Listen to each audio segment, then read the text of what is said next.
আগে পশ্চিম ত্রিপুরার জেলা পরিষদের 17টা আসনে সম্ভবত আমি ঠিক সংখ্যাটা আমার কাছে নেই, বেশিরভাগটাই তার দাখিল হচ্ছে এবং আরও কয়েকটা জেলাতে আজকে হওয়ার কথা।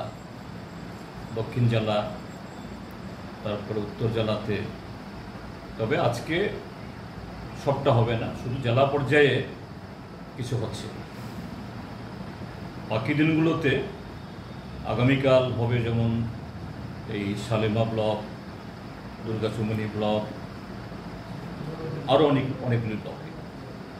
কিন্তু যে আমাদের রাজ্যের মাননীয় মুখ্যমন্ত্রী এবং রাজ্য নির্বাচন কমিশনার যে সমস্ত বলছেন যে অবাধে নির্বাচন হবে, উন্নয়নে কোনো ধরনের আমরা রং বাছাই আমরা করি না, ত্রিপুরাজ্য অবাধ গণতান্ত্রিক পরিবেশ বিরাজ করছে। আমি আপনাদের এই চ্যানেলের মাধ্যমেই মাননীয় মুখ্যমন্ত্রীর নজরে নিতে চাই। এই আজকে সকালবেলা সোনামুড়া মহকুমাতে আমাদের নর্থ পঞ্চায়েত সমিতির যারা প্রার্থী বামফ্রন্টের,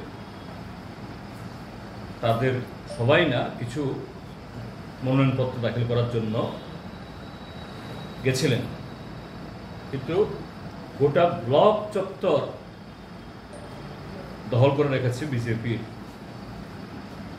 ওই কি বলে, এরা বলে কি জানি বলে যে দেবতুল্য তাদের কার্যকর্তারা। এটাই কি গণতন্ত্রের নমুনা? আমরা সঙ্গে সঙ্গে সেখানকার পুলিশ আধিকারিক এবং এখানেও একজন পদস্থ পুলিশ আধিকারিক জানিয়েছি, কিন্তু এখন অব্দি খবর হলো পুলিশের কোনো ধরনের ভূমিকা নেই। যাই হোক, আমরা সর্বশক্তি দিয়ে ত্রিপুরা রাজ্যের সবকটা জেলা পরিষদের সবকটা পঞ্চায়েত সমিতি এবং গ্রাম পঞ্চায়েতে আমাদের প্রার্থী দেওয়ার জন্য আমরা চেষ্টা করব।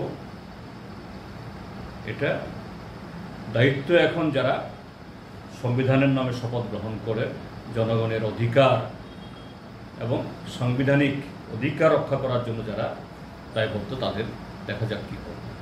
তবে আমরা অতীতের মতো পিছিয়ে যাচ্ছি না, আমরা চেষ্টা